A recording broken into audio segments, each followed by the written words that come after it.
Chris, right over here. Congratulations on the win. On a scale of 1 to 10, 10 being the highest, how would you rate your performance tonight? I'm sorry, say that again. Congratulations on the win. I was just wondering, on a scale of 1 to 10, 10 being the highest, how would you rate your performance tonight? I mean, I was looking for a definitive finish, you know, a knockout or a submission. So I didn't get that done, but I still, you know, got the win. So I'd say 7. And even though you didn't get the finish, was this the type of performance that you felt you needed after that your last fight? I guess you could say, yeah. You know, he took, you know, kudos to him. He took the fight, you know. I got the win. That's all that matters. And what was going on in your mind and in your corner going into round 3, knowing it might be 1-1? Yeah, I had to dig deep. You know, I had to trust my coaches. I had to trust my training, the things that we've been working on behind closed doors. I had to really put faith in. You know, it's hard to put faith in someone else, and so in essence, I had to do that with my coaches. You know, trust your training, trust what we've been working on, and it paid off. And even though round 3 did go your way, is there always going to be a little bit of that concern going to the scorecards? Like you kind of just said, you never really know what they're going to be seeing. Yeah, exactly. I've been on the wrong end a couple times, so it sucks, you know, to have someone else decide your fate for you. And was there anything about him that surprised you at all, or was this mostly the fight that you were expecting on a short notice? No, I mean, nothing surprised me. He came to fight, and I came to do my thing.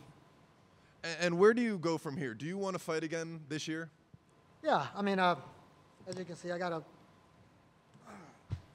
pretty jacked up foot right now, so, you know, but I'd like to run it with Javid, you know. We were supposed to fight, and I know he got injured, so heal up quick, and let's get back to running it. And what point of the fight did your foot get injured? I don't know, first round, second, third, one of those. And I know it's a little early, you got to go back and rewatch it, but what were some of your takeaways from this fight for yourself and, you know, just improvements overall? Just continue to trust my training, and just continue to evolve in the sport as well, and just continue to be a student of the game. Those are the only, you know, the things that I can improve on and to keep growing. Since you got the win, you know, I'm sure it'll be a much better night than if you're on the other side. So any plans for Las Vegas?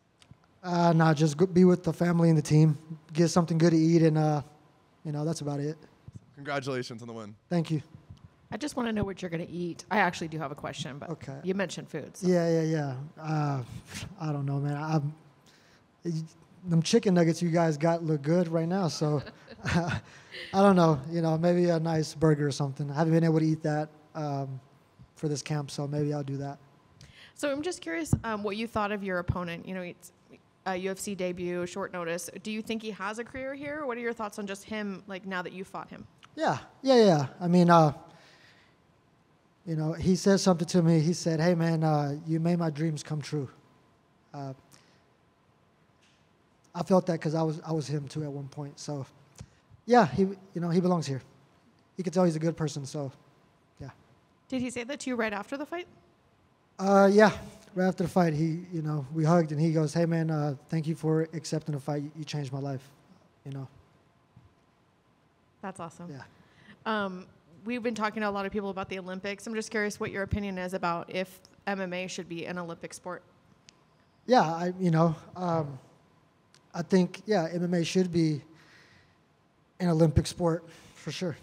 Would you want to compete in the Olympics and get a gold medal? Or is that a goal that you ever thought might be possible for you?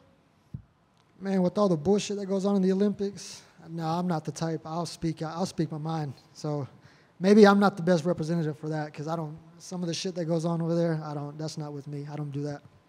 Thank you. Congrats on the win. We got to talk to Yusuf earlier today, and he was talking about, like overthinking, overanalyzing, just once you get in your own head.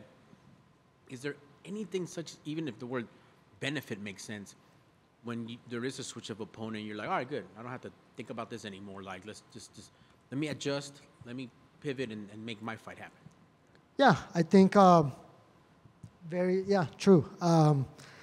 It's kind of what you got to do. I went through the emotions of, damn, I was training for a specific fighter, and then a completely different fighter steps up. So, yeah, you get nervous, but a part of you has to say, you know, this is who we are, this is what we do. And I trust my training, I trust my coaches, I trust, you know, what I've been training my body and mind to do. So at some point, you got to kind of turn your mind off and just go on instincts.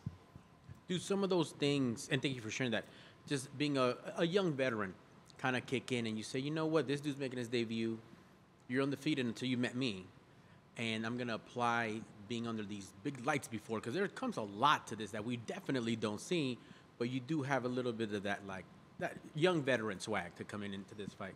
Thank you. I appreciate that. Yeah, I mean, that's true. You know, just like I said, you know, I felt when he said, you know, thank you for changing my life because I accepted the fight. I was him too on a 9-day. The same thing he did was same mine. I fought the number 15th ranked guy on a 9-day notice. I fought Raoni Barcelos. Yeah, when you make the step up, there is a different level. And you don't know how you're going to do until you get there. You know, you got to go through it to get to it, as one of our teammates always says. And so, you know, for him to make that jump, in order for him to know what it's like, he's got to be here. And I was his first task. And, you know, that's a pretty big task.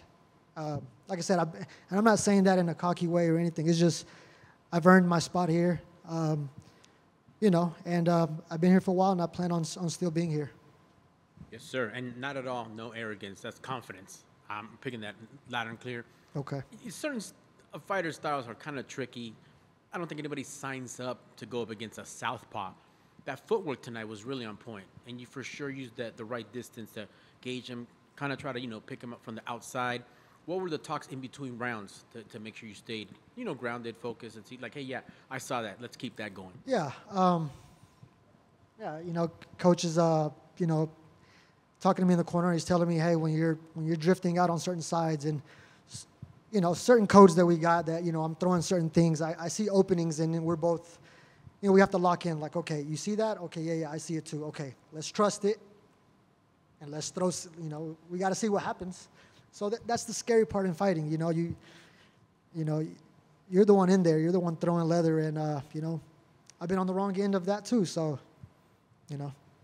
All part of the game. How good is it last for me to have that? Just the smile you give your corner, that you got a family in there, but you could trust them. How good is it to have a great team behind you that you know is going to help you get to where you need to be in the UFC?